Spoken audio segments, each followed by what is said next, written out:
안녕하세요. 오늘도 사연살롱을 찾아주셔서 감사합니다. 저는 30대 초반의 직장인입니다. 전에 다니던 직장 동료의 소개로 동갑인 남편을 만났어요. 연애한 지 1년도 채 안 돼서 결혼했죠. 너무 일에만 치여 사느라 결혼은 물론이고 연애에도 관심이 없던 저에게 어느 날 직장 동료가 저랑 너무 잘 맞을 것 같은 사람이 있다면서 한번 만나보라고 권했어요. 썩 내키진 않았지만 제 나이도 어느덧 30을 향해 가는 데다 주위 친구들이나 지인들이 하나 둘씩 결혼을 해서 그런지 내심 좀 불안한 마음도 있었거든요. 결혼을 안 한다는 생각은 없었거든요. 연애를 쉰 지도 너무 오래돼서 계속 이대로 가다간 평생 노처녀로 늙어갈 거란 생각을 하니까 정신이 번쩍 들더라고요. 소개시켜준 직장 동료가 말하길 요즘 남자답지 않게 순수하고 진국인 사람이라며 자기가 결혼만 안 했어도 적극적으로 대시하고 싶은 사람이라고까지 말하더라고요. 내가 웬만하면 사람 소개 잘 안 하는데 이 사람은 진짜 괜찮은 사람이야. 너랑 잘 되면 완전 환상의 커플이 될 것 같아. 성격이나 성향이 둘이 아주 딱이라니까. 내가 결혼만 안 했어도 벌써 내 남자 만들었을 텐데. 도대체 어떤 사람인지 한 번은 꼭 만나보고 싶어졌어요. 결국 만나러 가게 됐어요. 실제로 만나보니 제가 예상했던 것보다도 훨씬 더 멋진 모습에 첫눈에 반해버렸죠. 그 사람도 처음부터 적극적으로 다가왔고요. 그날부터 남부럽지 않은 달달한 연애를 하고 하루라도 더 빨리 같이 있고 싶어져서 서둘러 결혼을 추진하게 되었어요. 사귈 땐 정말 그 사람의 모든 게 다 좋게만 보였어요.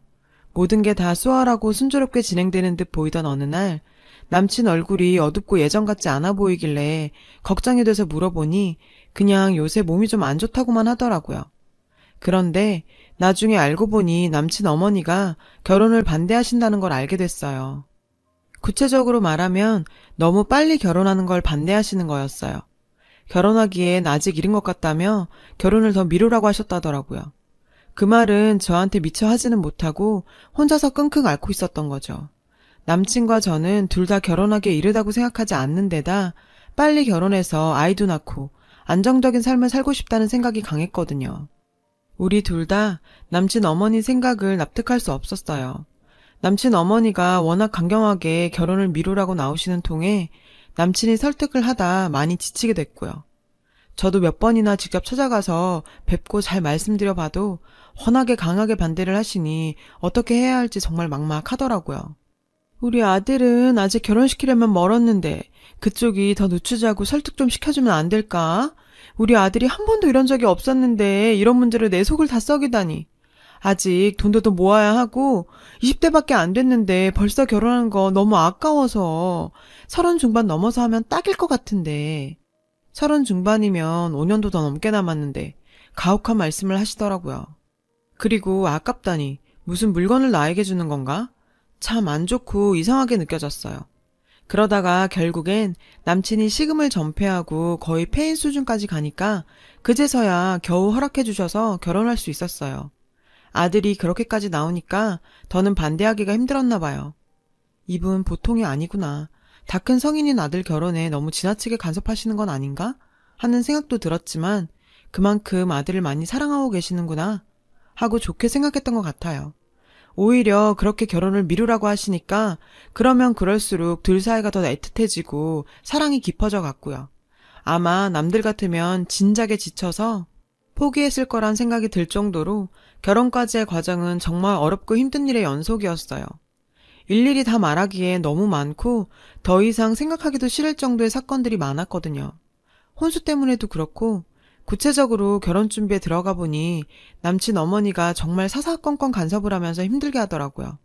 그러다 보니 결혼 직전에 심각하게 혼자 속으로 고민도 많이 했었어요. 결혼하기 전부터도 이렇게 힘든데 결혼하고 나서는 잘 살 수 있을까? 더 늦기 전에 그냥 다 무르고 없었던 일로 하자고 할까? 별의별 생각이 다 들고 마음이 계속 흔들리더라고요. 그래도 결국은 우여곡절 끝에 결혼을 했고 신혼생활을 시작하게 된 어느 날 시어머니가 갑자기 신혼집에 연락도 없이 불쑥 찾아오셨어요. 기니 할 말이 있다며 중요한 얘기니까 명심하고 잘 새겨 들으라면서요. 내심 무슨 얘긴데 이렇게 심각한 건지 겁이 덜컥 났어요. 우리의 수입은 지금까지 내가 쭉 다 관리하고 있었는데 굳이 결혼했다고 해서 그만두는 건 그렇고 앞으로도 내가 계속 하려고 하는데 괜찮지? 너도 결혼했으니 이 집안 법을 따르는 게 맞는 거잖니. 안 그래? 내가 워낙 재테크에 일가견이 있으니 잘 불려줄 건 말할 것도 없고 나중에 준 거보다 몇 배로 더 돌려줄 테니. 이러시는데 갑자기 너무 당황스럽더라고요. 남편은 별다른 동의 없이 그저 듣고만 있었어요. 그러고 보니 연애 때부터 남편이 종종 얘기를 했었던 게 떠올랐어요. 자기 어머니는 여느 어머님들 같지 않다면서 주식이니 펀드니 해외 주식까지 손을 대시고 경제적인 감각을 타고나셨다고 했었거든요. 그래서 자기 수입도 다 어머니가 관리하시고 자기는 용돈만 받아 쓴다고요.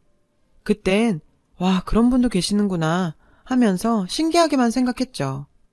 그런데 설마 결혼까지 한 아들 수입까지 계속 관리를 하시겠다고 나올 줄은 정말 꿈에도 생각 못했었어요. 전 결혼했으니 당연히 우리 수입은 우리가 관리하는 게 맞다고 생각했거든요.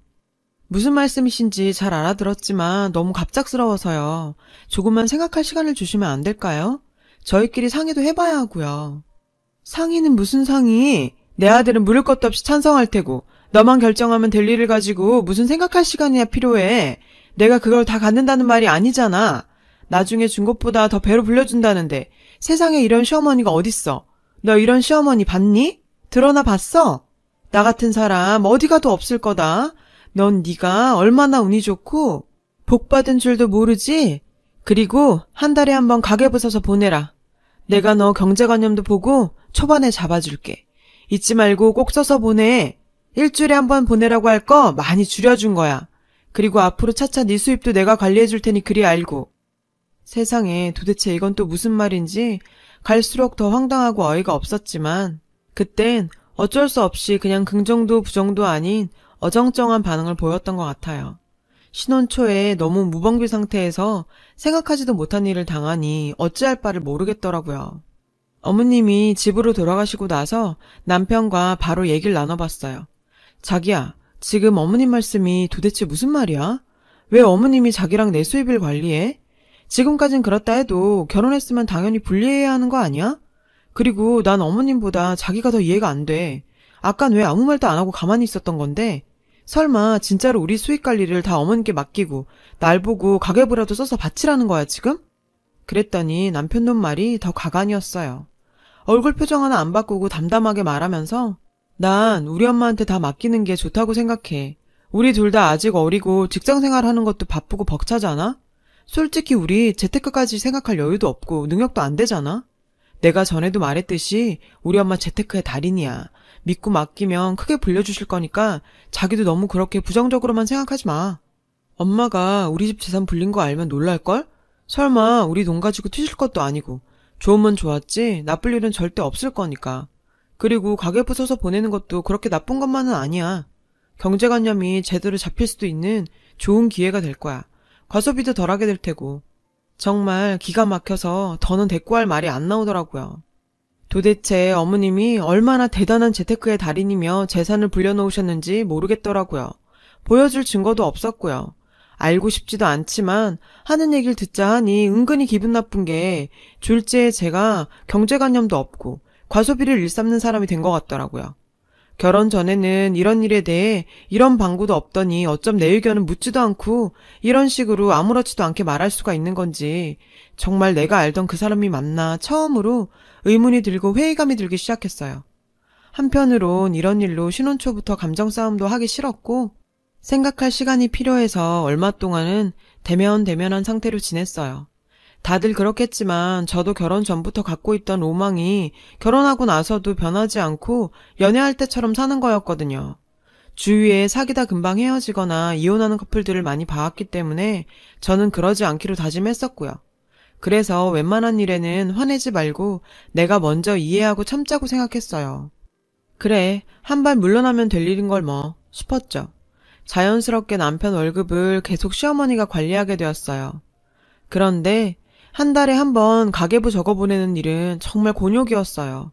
가계부 보낼 때가 되면 제가 안 보낼까봐 미리 카톡으로, 전화로 남편을 통해서도 끊임없이 보내야 한다고 집요하게 연락을 해왔기 때문에 안 보낼 수가 없었거든요. 그리고 남편이 보내도 안 되고 꼭 제가 써서 보내라고 했어요. 정말 생각할수록 짜증이 나는 게 하나하나 제가 뭘 샀는지, 어디서 샀는지 10원 단위까지 구체적으로 써서 보내야지. 안 그러면 바로 전화가 와서는 꼬치꼬치 캐물었어요. 그러면서 잔소리를 늘어놓기 시작했는데 세상에, 넌 어쩜 이렇게 돈 알기를 우습게 하니? 도대체 쓸데없는 지출이 왜 이리 많아? 널 제대로 가르치려면 몇십 년이 걸려도 모자라겠다. 이런 식으로 늘 꼬투리를 잡고 비하했어요.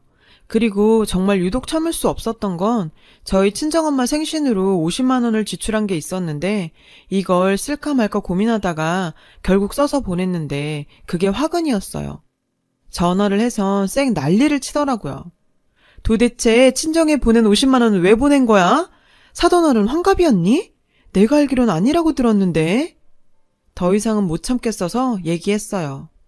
친정엄마 생신이신데 제가 바빠서 못 챙겨드릴 것 같아 그냥 현금으로 드렸어요. 아무리 시어머님이라셔도 제가 이런 것까지 말씀드려야 해요?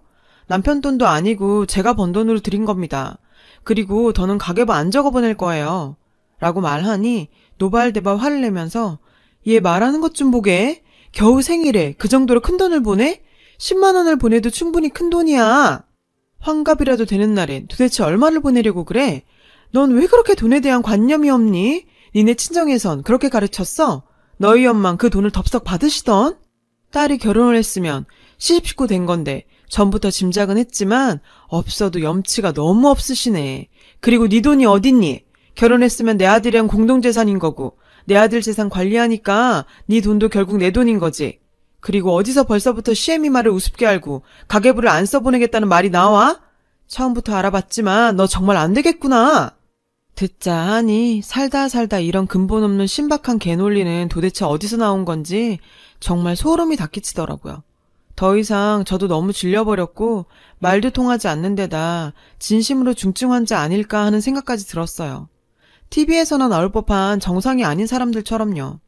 시어머니 본인이랑 남편 눈만 모르고 있지만 누가 봐도 저처럼 생각할 것 같았죠. 이런 얘기를 더 이상 남편이랑도 나눠봤자 근본적인 해결도 안 되고 사회만 더 나빠지고 힘든 하루하루가 계속됐어요. 행복해야 할 신혼생활이 점점 지옥으로 변해가기 시작했고요. 남편과의 사이도 이 문제로 점점 더 나빠지기 시작했어요. 처음엔 남편도 제 편을 들어주는 척만 하더니 나중엔 팔이 안으로 굽는다고 자기 엄마 편만 들더라고요. 우리 엄마에 대해서 그렇게 나쁘게 말하지 마. 너도 아주 문제가 없는 건 아니잖아? 왜 자꾸 우리 엄마 말에 토를 달고 나쁘게만 생각해? 내가 장모님에 대해 너처럼 얘기하면 넌 기분 좋겠어? 아니잖아. 나 솔직히 기분 나빠.